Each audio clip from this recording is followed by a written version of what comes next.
about to go down.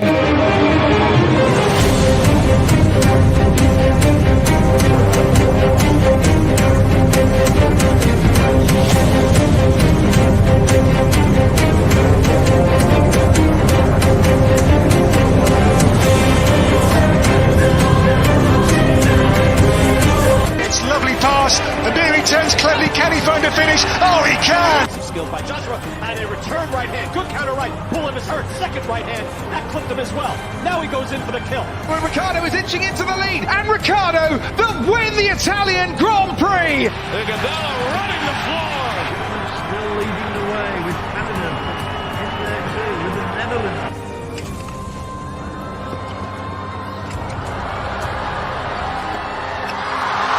And Musa makes it 4 goals in 2 World Cup matches. The Monaco Grand Prix! Ricciardo triumphant in Monza. Through Bowden Barrett and an early touch and an excellent. Sports Orbit. We make the world go round. The blockbuster weekend actually, ended in favor of some fans at this point in time. They are dancing, they are celebrating. While some fans are currently, are licking their wound, praying to God that God should actually, forgive them then sin at this point in time. Also, the Super Falcons were actually, cruising in that particular, and despite losing to Ghana right there in Accra, but they have actually qualified to the final round of the Women's Nations Nations Cup qualifier, which they'll be playing against Ivory Coast at this point in time. Enyimba qualified for the Confederation Cup by Rivers United, and Bayelsa they were actually sent packing. This is how I will welcome you to yet another edition of Sports Orbit right here on the Leadership Podcast Studio. My name is Olawale Ayeni, and I'll be your host for today. As you can see with me, 2 gentlemen in the studio, and they are looking forward to the show, looking forward to fire with us cylinders at this point in time. Salut Fusman, thank you for joining us today. How was the weekend? Well, the weekend was okay. It's only that our colleague, is still missing. There's almost 2 weeks now. We're calling the security agencies to get us him out. We need him to back and reunite his family. Of course, we need him back so that he can actually reunite with his family and continue what he knows how to do best. Alpha, at this point in time, the man is the man standing alone. He's the one putting on native on a Monday morning. I don't know at this point in time. Is there any news coming from the Old Trafford at this point? What's wrong with very native Monday morning? I mean, it's a celebratory move, whichever way you look at it. So they're celebrating the sack of only gonna. Expected start. We're celebrating life, basically. Okay. So, a pleasure to be here anyway.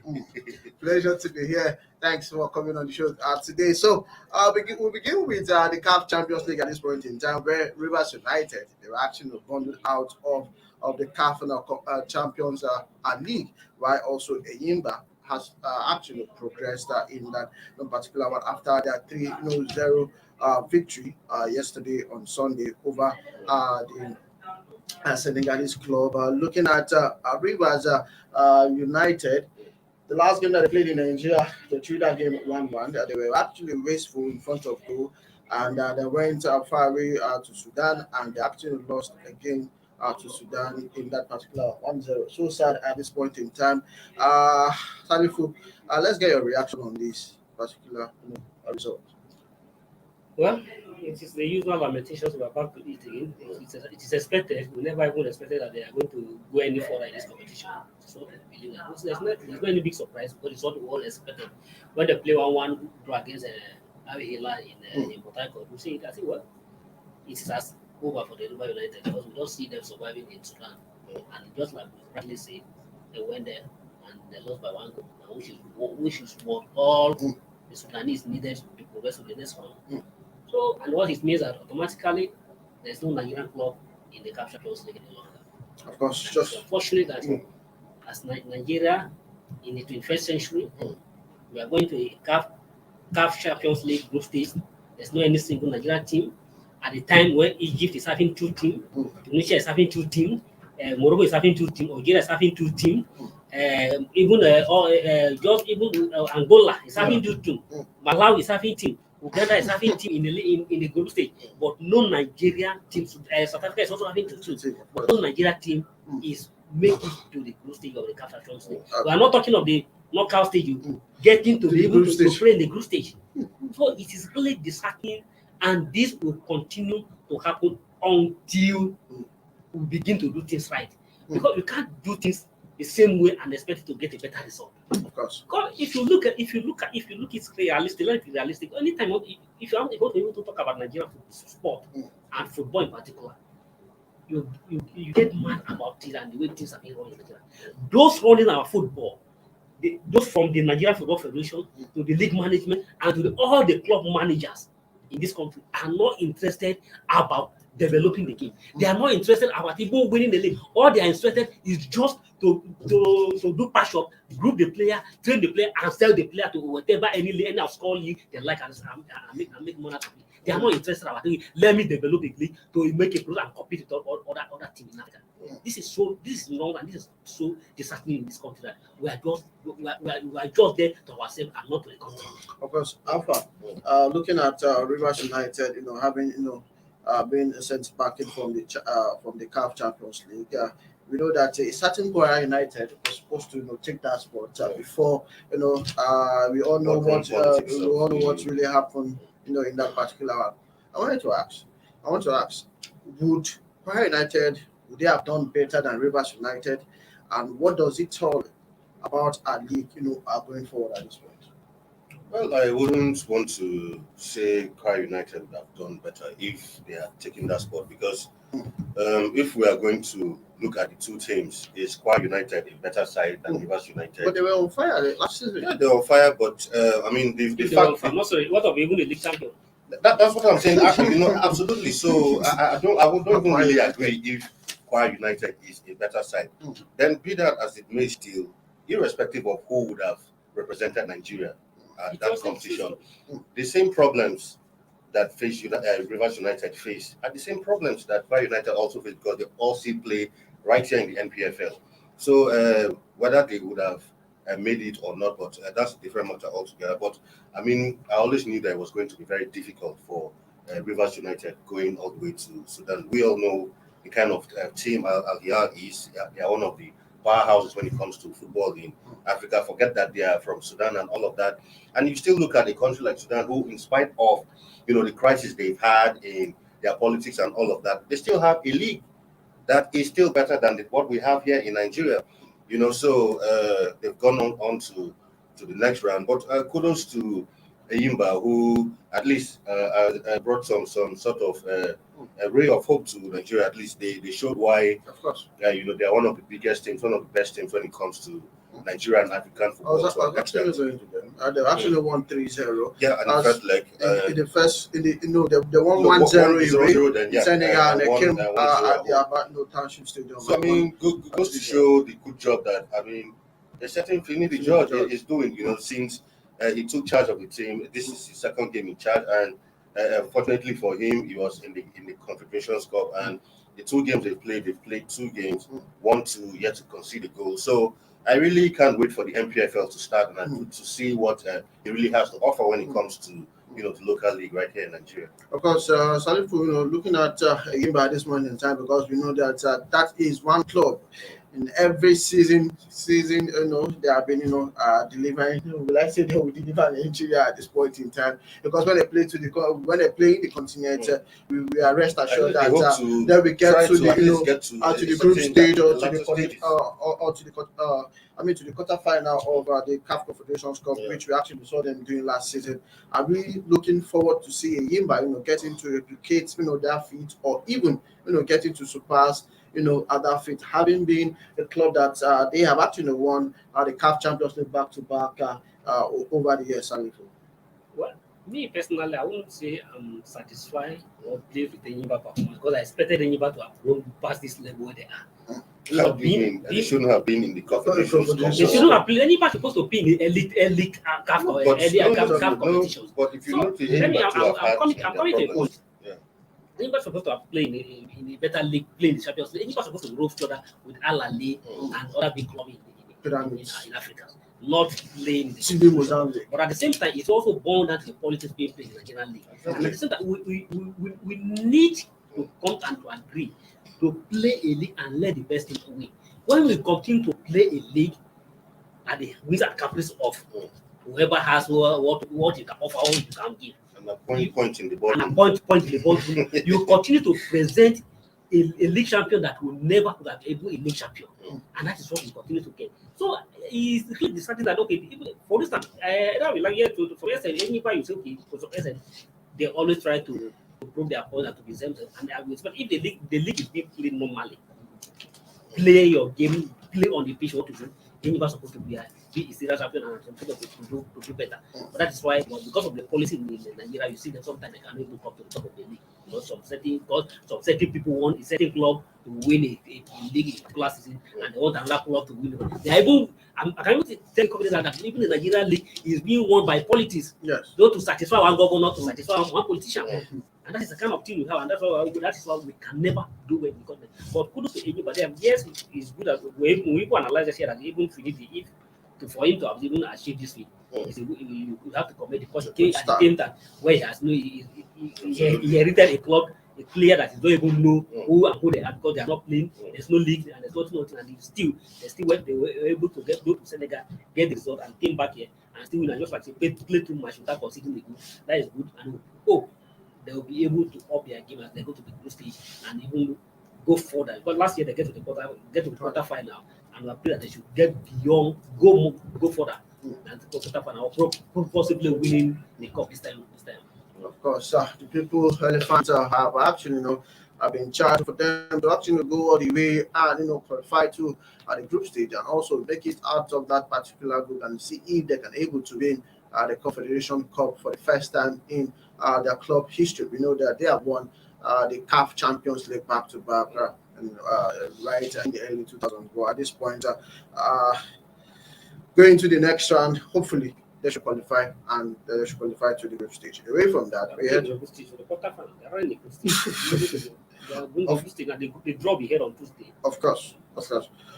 Going into the Super Falcons at this point in time, where they actually lost to Ghana yesterday right there in Accra, but they actually qualified to the final preliminary round for the Women's Nations Cup coming up in 2022 right there in Morocco. They actually lost to Ghana 1-0, but they actually won the first leg right there in Lagos at the Johnson Mobolaji Arena 2-0, courtesy of Uche Kalu goal in that particular match. Alpha, looking at yesterday's game, we lost 1-0. The Ghana captain was shown the match in order due to some an infringement yesterday. But we know that we'll be facing Ivory Coast. Remember, Ivory Coast was a country that actually sent us packing. That actually made us not to qualify for the Olympic Games at this point in time. Now we are faced with Ivory Coast and Niger coming up. and Niger. Okay, So for me, I think this game was actually a narrow escape, if you ask me. Good enough. In the first leg in Lagos here, they were able to win 2-0. And imagine if the Ghanaians had gotten a goal in that first leg, it would have been a difficult one. And Yes. if you remember what the Ghanaian coach said vividly after that match, she said, her girls were even more intelligent when it comes more to tactical. more tactical than the Nigerian girls. And they were able to come away with a victory, though it wasn't simply just enough to see them through. But that's a narrow one. But like I've said over again, the imaginary gap in women football that once existed with Nigeria, and gap every other team in Africa no longer exists. I mean, because if you now, Nigeria had won this tournament 11 times, but in this time and age, Nigeria struggles to beat teams that were considered minnows in the past. We see a certain Cote d'Ivoire who actually prevented us from participating in Tokyo, and we'll be meeting them again. And of course, I hope it won't be second time unlucky this time around. So they really have to be actually they have to be wary of the Ivorians, and of course the Niger Republic also, who we should be also meeting the condition. But by and large, I really think that the Falcons really need to up their game if they really need to qualify for the competition proper and have a chance of even qualifying for the World Cup in Australia and New Zealand in 2023. And retaining their title. Their title as African champions, very, very important. Of course, Salifu, looking at the home-based players in the Super Falcons at this point in time, how impactful have them been so far for the team? To some extent, you say that even the 2 goals for the team was scored by the home-based player. Yeah, sure. Home-based player. Okay. It was in the Aisha Buhari Cup. But if you look at the Super Falcons, just like that, apart from saying that the age, the monetary gap between African teams is narrowed down, but our own team, Super Falcons, are no longer super. There's nothing to refer to them as super any longer. But the way, aside from that, the Aisha Buhari Cup, the game they won against, even the first match against Ghana, it was just a lucky goal. And thank God for that goal. And just like that, if Ghana had got a goal here, that would have been a disaster by losing 1-0 away there. And at the same time, the Ghanaian, they play everything to the match. And if I didn't watch that match, but good analysis and everything, report that the Ghanaian outplayed Nigeria team for complete 90 minutes. And even for the record, I was given the match that was given to the captain. There's nothing that stop the Ghanaian. If they have scored, and if they have scored another goal, automatically would have been out. But that game, the game is almost getting to the penalty before, and God of soccer, whatever I would say, is the spirit. So sometimes God is a Nigerian. And we want to get the title. But now facing the Ivorians, it's another different ball game. Yeah. I'm also wonder how CAF are playing this appearance this time around. That you are allowing your best. Your best being knocked out from the preliminary before the tournament program. That means you're definitely going to show that at the World Championship you're likely not going to have the best strongest team for the World Championship. Because when you pair your best team who's supposed to go to the tournament and at the preliminary to cancel themselves out before the tournament. I don't know what is the intention. Now Ghana is out, we expect Ghana to be at the African Championship. Also give one of the best. They're already out. Now between Nigeria and Cote d'Ivoire, one must also leave the stage, go out. So either it's going to be Nigeria or it's going to be Cote d'Ivoire. But at the same time, this American coach, I'm not too convinced about his starting to Nigeria. There's not been any improvement. Because even if you look at team, we are no longer scoring goal. A team that used to score, they are no longer scoring goal. Of course. How can Oshuala, we have a team that have a deadly striker like Oshuala, have a Paranoid and a whole lot of striker, and they find it difficult to score a goal. They are yet to score goal in the last 4 matches that they have played for. So I think Nigeria at this point. Super Eagles need a very strong operation if we must maintain our status as African champion. Of course, the Super Falcons actually need an history at this point in time. Surgery, a surgical operation, should be done in that particular team. So people have actually, said that because we have old legs in that particular team, that is the reason why the teams are not actually. But there's no need to make noise about this old leg. Whatever. It's the duty of the coach. If the coach to look, if we don't blame anybody if they still have old player in the team. It's the duty of the coach to say this and this. Basically, no. That means it's a general. So that means if the coach is not satisfied with the old leg, that means he has taken a long enough time to be able to identify new player to replace this. But another thing is you might not be satisfied with the old legs you have on ground. You might want to replace them, but who do you replace them with? Do we have players who are good enough to step into the shoes? We have players scattered. Sorry, look at the flying official cup held in Abuja. You need to watch that man and see they can't. No, fine, you might watch them, but do you think these people can actually, make it in the Super Falcons? Alpha, we have a lot of stars. Another thing also. We have a lot of stars playing. When it comes to women football, I think the Ghanaian team participated in the flying official cup, but they could not even get out of the group stage because of the team we have. Of course, at this point in time, we need to go for a short break. When we come back, the Super Eagles is in the news. Weightlifters also are in the news, and we head straight to the foreign scene, what really went down over the weekend in the European leagues. But for now, we'll go for a short break. Don't go nowhere.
For sponsorship and advert placements, please contact 080-3688-6158. Last Word Leadership Podcast Studio. You have the last word.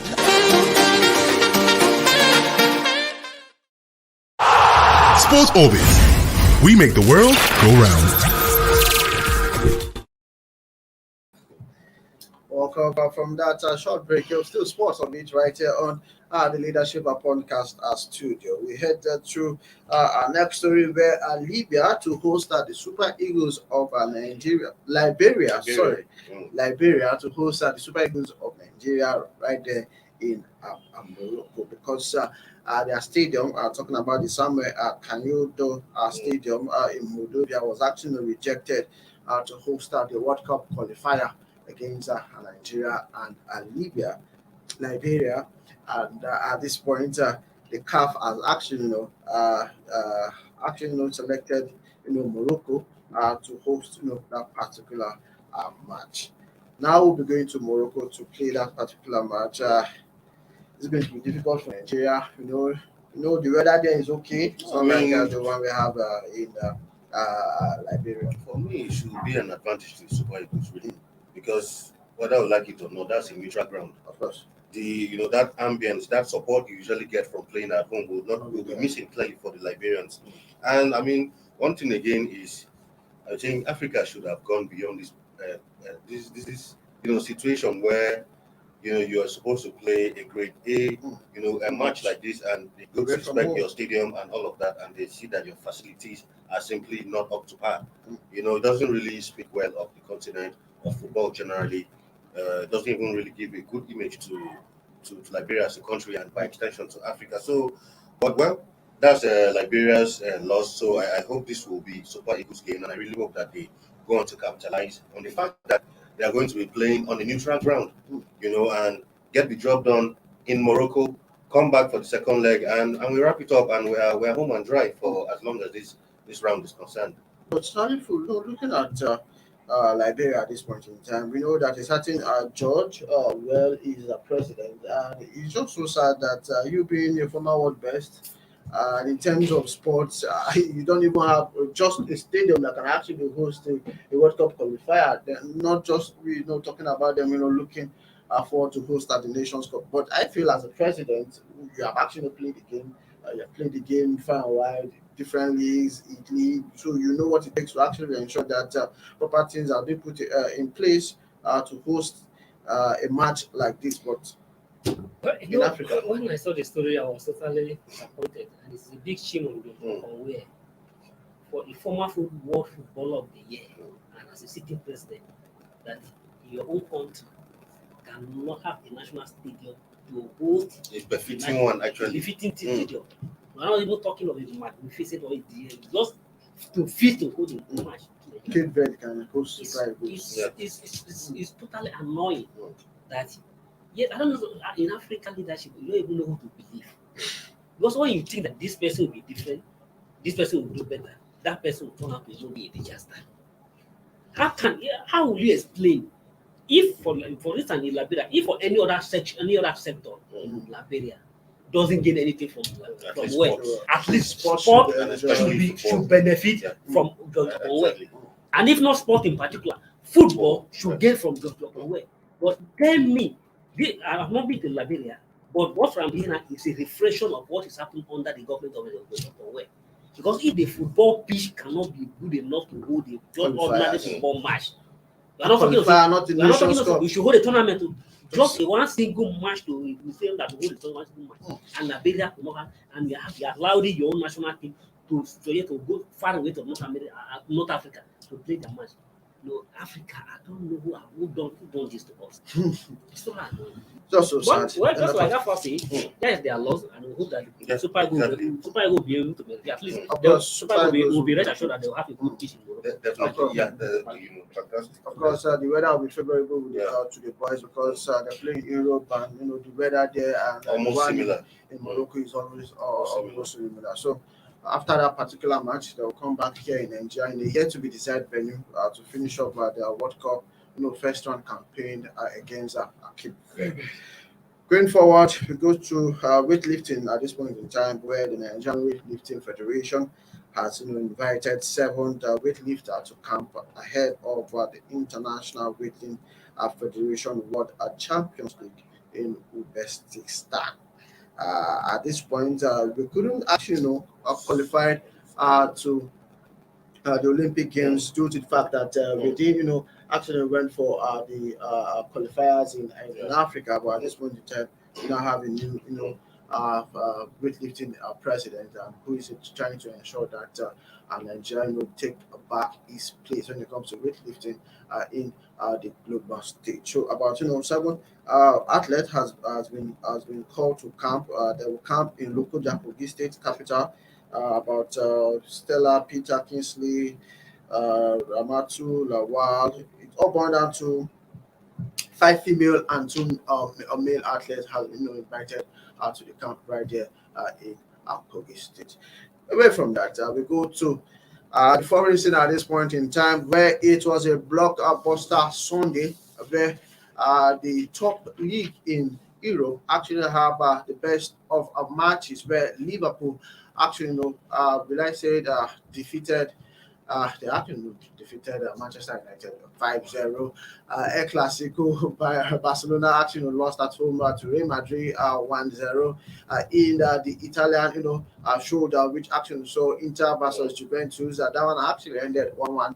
While in France, Marseille also played out a 0-0 against PSG. Not forgetting the match against Roma and Napoli. It was also a cracker. It actually ended a 0-0 in that particular. Oseme couldn't actually deliver Napoli in that particular fight. Let's start with Alpha, because I know he's very, very much interested in the game that actually went down between Liverpool and Manchester United right there at the Old Trafford. I actually received the passion of their life. 5-0 is actually went there. No, I mean, if it comes to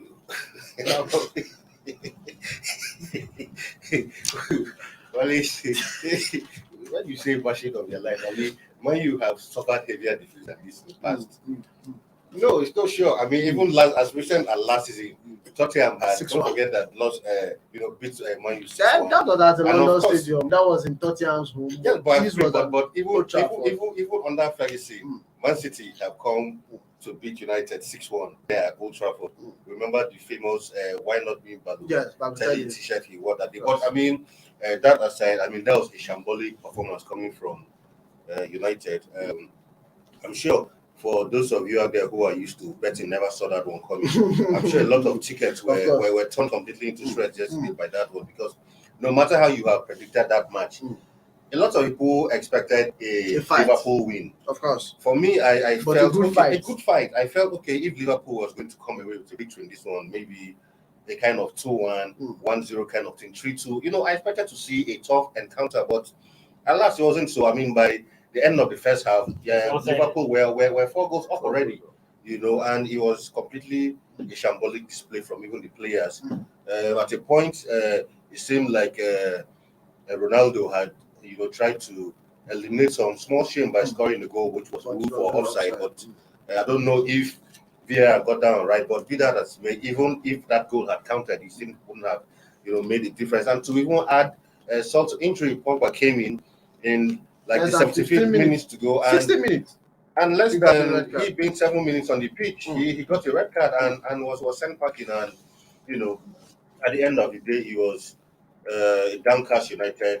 For the first time in a long time, you watch a game where, as of halftime, the stadium was almost empty. Half empty. His fans were already out of the stadium, and But for me, as a United fan, while I slept last night, I kept checking the updates. I was expecting to see some breaking news, but this is so 5. I'm yet to see that breaking news that I've been waiting for. But I hope it will come at some point from some sources I'm getting. I was going to that. Salifu, at this point in time, we know that Ole Gunnar Solskjaer not been, have been doing very well in Manchester United. We saw the games against Atlanta. They actually came back from the dead to win that particular match. Which was the narrow escape against an Atlanta side at Old Trafford.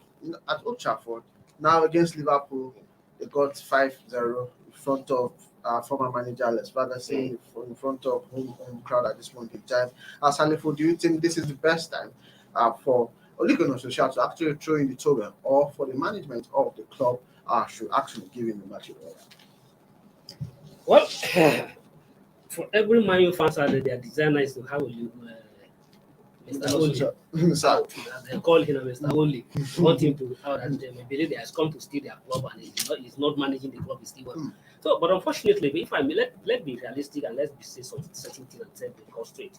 Yes, everybody is criticizing Michelle who said and he's not responsible and he's not be able to manage the player. But if you look at mine, yet it's not being frustrating. We say that he says he's not be able to want to try to, or he has not been able to do something. But if you look at the match he has played over the years since he came, and at the same time, look at it, he was taking the club somewhere. But yes, but people are most of the class of the school that who believe that okay, the management inflicts some decisions on him that which to the extent is beginning to materialize. He's serving now as counterproductive. He was actually his team, and all of it because they had the money of mind you had that. Once they think Ronaldo you want to move to their rival, they quickly interfere without even ask the coach. But Ronaldo has been doing very well for the team. He has been rescuing the team. He has been scoring goals week out for Manchester United. But the player, okay, now Cavani has so and she will be big, and now sitting on the bench for. Of course. But at the same time, you mentioned Ronaldo. Look, are you telling me that Ronaldo and Cavani cannot play in the same team? They can't play. Messi, Mbappe, and PSG are all playing together. That's where coaching comes in. That's the truth of the matter. But at the same time, that's where coaching comes in. If you look at Messi plays sometimes play is deep. No, but whose fault is that? Well, like I keep saying, that's where tactics in the football game comes in. There are different coaches who will come to this same Man U side. And politics playing small tweaking of the team, and that's all. Due to the fact of the English boys, we keep talking about Tuchel when he came to before Tuchel came to Chelsea. Even some Chelsea fans were like, "No, Chelsea have bad players and all of that." Tuchel came in, and there was a turnaround instantly. They won the Champions League. And if they hadn't fired Lampard, I'm sure Chelsea would have been playing in the championship by now. But and that's honestly, how I'm one of the squad. And that's where Man U is going right now. They are seventh right now. Don't forget that we were saying Arsenal were fighting relegation. Arsenal are level on points with United now. Don't equate Arsenal issue with the Man U. But Arsenal are rising while United are descending. Arsenal rising cannot be called rising. Okay. But let me tell you, I still believe that. I'm of those who are of the opinion that Man U players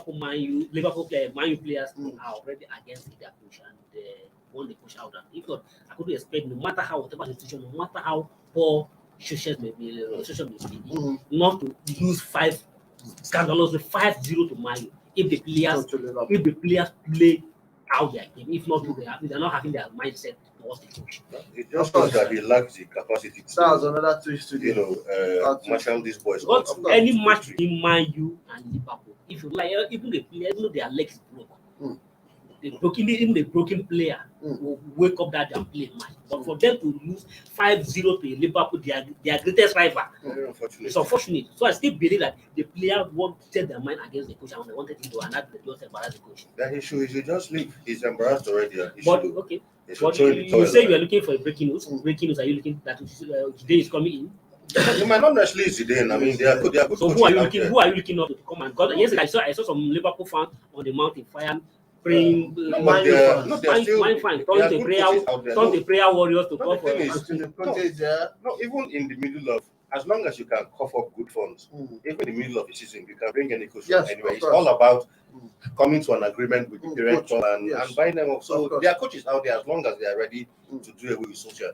United have what it takes to bring on a title that can take these boys back to winning ways. Of course, just to let you know that Salah has actually broken the record set by Didier Drogba in the English Premiership at this point in time, where he is now the highest African goal scorer in the EPL at this point with 107 goals. Didier Drogba actually scored 104 goals in that particular match, which actually has been fine with us at this point in time. We expect him to keep scoring goals week in week out for Liverpool at this point. A quick rundown of the results that actually happened in the EPL. So Arsenal actually won the Aston Villa 3-1. That was on Friday night. Chelsea 7-0 winners over Norwich City. Crystal Palace actually drew 1-1 with Newcastle. Everton lost at home scandalously to Watford. Our own Emmanuel Dennis actually scored a goal, and he actually made to assist.